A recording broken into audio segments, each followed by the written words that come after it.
வாழ்க நலத்துடன். Welcome to நன்றி நிவர் சமையல் யூடியூப் சேனல். என்னங்க எல்லாரும் நல்லா இருக்கீங்களா? நான் ரொம்ப சந்தோஷமா இருக்கேங்க. நீங்க எப்பயுமே வந்து நல்லா சந்தோஷமா, ஆரோக்கியமா இருக்க நான் கடவுள வந்து வேண்டிக்கிறேங்க. இன்னைக்கு வந்து இது கொத்தவரங்காய் இல்லன்னா சீனி அவரைக்கான்னு சொல்லுவாங்க எங்க ஊர் பக்கம். இத வந்து பொரியல் தாங்க பார்க்க போறோம். இது பண்றது வந்து ரொம்ப ரொம்ப சிம்பிள்ங்க. ஆனா உடம்புக்கு வந்து பார்த்தீங்கன்னா, அவ்ளோ நன்மைகள் வந்து இதுல இருக்குங்க. கண் நோய் இருக்கிறவங்க, கண் சரியா தெரியாதவங்க, அதுக்கப்புறம் முட்டி வலி, முட்டி தேய்மானம், அதுக்கப்புறம் வந்து ஹார்ட்டு, ரத்த அழுத்தம், சர்க்கரை நோய் இந்த மாரி நெறைய நோய்க்கு வந்து இது ரொம்ப ரொம்ப நல்லதுங்க. முக்கியமா வந்து மாசமா இருக்கவங்க வந்து அடிக்கடி இத சேர்த்துக்கிட்டீங்க அப்டின்னா வந்து இதுல ஃபோலிக் ஆசிட் வந்து நெறைய இருக்கனால வந்து நம்ம உடம்புக்கு வந்து ரொம்ப நல்லதுங்க. ஸோ வாங்க இது எப்படி பண்ணலாம்னு பார்க்கலாம். வந்து கொத்தவரங்காய் வந்து நல்லா கழுவி எடுத்துக்கோங்க. ஒரு 1க்கு 2 தடவ நல்லா கழுவி எடுத்துக்கோங்க. ஏன்னா அது வந்து அ அழுக்கு ஏதாவது இருக்கும். ஸோ 1க்கு 2 தடவ நல்லா கழுவி எடுத்துட்டு கட் பண்ணிக்கலாங்க. கட் பண்றப்போ வந்து நம்ம குட்டி குட்டியா கட் பண்ணிட்டோம் அப்டின்னா வந்து அந்த காயோட டேஸ்ட் வந்து நமக்கு கிடைக்காதுங்க. அதனால வந்து இந்த மாரி ஒரு மீடியம் சைஸ் இந்த சைஸ்ல கட் பண்ணீங்கன்னா வந்து கரெக்ட்டா பொரியல் பண்றப்ப கரெக்ட்டா இருக்குங்க. இப்ப சட்டி நல்லா காஞ்சதும் வந்து கொஞ்சமா எண்ணெய் ஊத்திக்கோங்க. ரொம்ப எண்ணெய் ஊத்தி வதக்கணும்னு தேவையே இல்ல.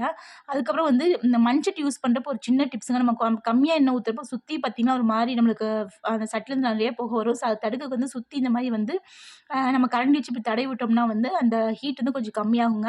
கடுகு, உளுந்து நல்லா பொரிய விட்டுக்கோங்க. பொரிய விட்டதுக்கப்புறம் வந்து சின்ன வெங்காயம் போட்டுக்கோங்க. சின்ன வெங்காயம் போட்டா தான் வந்து நம்மளால டேஸ்ட் நல்லாயிருக்கும். சின்ன வெங்காயமே பொடி பொடி நறுக்காம 1, 2 நறுக்கி போட்டிங்கன்னா வந்து அந்த காயோடு சேர்த்து சாப்பிட்றப்ப நல்லாயிருக்குங்க.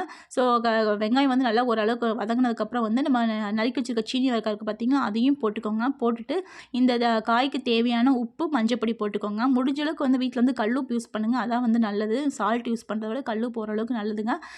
கல்லுப்பு, மஞ்சள் போட்டதுக்கப்புறம் வந்து தேவையான அளவுக்கு தண்ணி ஊத்திக்கோங்க. இந்த காய் வந்து கொஞ்சம் வேகறதுக்கு வந்து லேட் ஆகுங்க. அதனால வந்து இந்த காய் நல்லா முங்குற அளவுக்கு, மிதங்குற அளவுக்கு கொஞ்சம் தண்ணி ஊத்திக்கோங்க. ஊத்திட்டு மீடியம் ஃப்ளேம்ல வச்சுக்கோங்க. ஹை ஃப்ளேம்ல வச்சீங்கன்னா வந்து காய் தண்ணி தான் வத்துமே தவிர காய் வந்து வேகாதுங்க. ஸோ மீடியம் ஃப்ளேம்ல வச்சுட்டு இந்த மாரி மூடி போட்டு வைக்கோங்க. இதுக்கு தேவையான மசாலா வந்து இப்போ ரெடி பண்ண போறோங்க. வெள்ளைப்பூடு வந்து முக்கியமா வந்து கண்டிப்பா சேர்த்துக்கணுங்க. ஏன்னா அதில வந்து கொஞ்சம் வாய்வு இருக்கனால வந்து வாய்வு உடம்புக்காரங்க சாப்பிட்டீங்கன்னா ஒரு மாரி வாய்வு ரொம்ப இதாகும். ஸோ நெறைய வெள்ளைப்பூடு போட்டுக்கோங்க. அதே மாரி இந்த வத்தல் வந்து காரமா இருக்கனால ஒரு வத்தல் போட்டுக்கிட்டீங்க. உங்க வத்தல் காரம் இல்லன்னா 1லேருந்து 2 வத்தல் போட்டுக்கோங்க. ஒரு சில் தேங்காய் எடுத்துக்கோங்க. கொஞ்சோண்டு சீரகம், கொஞ்சம் சோம்பு போட்டிங்கன்னா கொஞ்சம் டேஸ்ட் வந்து நல்லா எடுத்து குடுக்குங்க. இது நல்லா இப்படி அரைச்சு வச்சுக்கலாங்க. அரைச்சு வச்சதுக்கப்புறம் வந்து இப்போ கொத்தவரங்காய் வந்து நம்ம வெந்துருச்சான்னு நம்ம பார்த்துக்கலாம். சப்போஸ் நம்ம வந்து கொத்தவரங்காய் வந்து வெந்துருச்சா வேகலையான்னு பார்க்கறதுக்கு வந்து ஒரு ஒரு காய் எடுத்து நம்ம சாப்பிட்டு பார்த்தா தாங்க தெரியும்.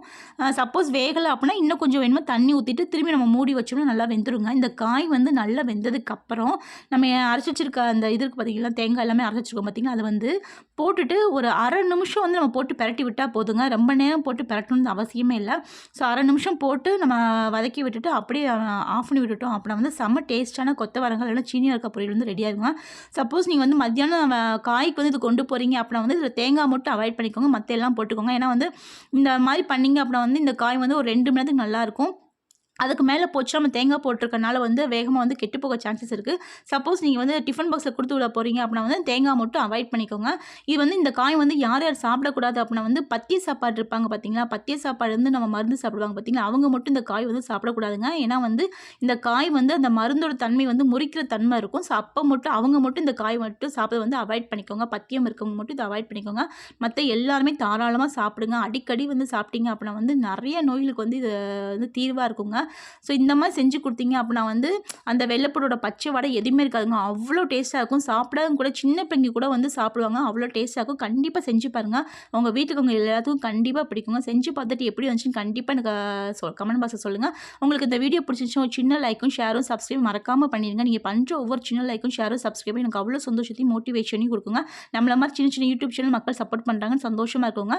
வாழ்க வளத்துடன்.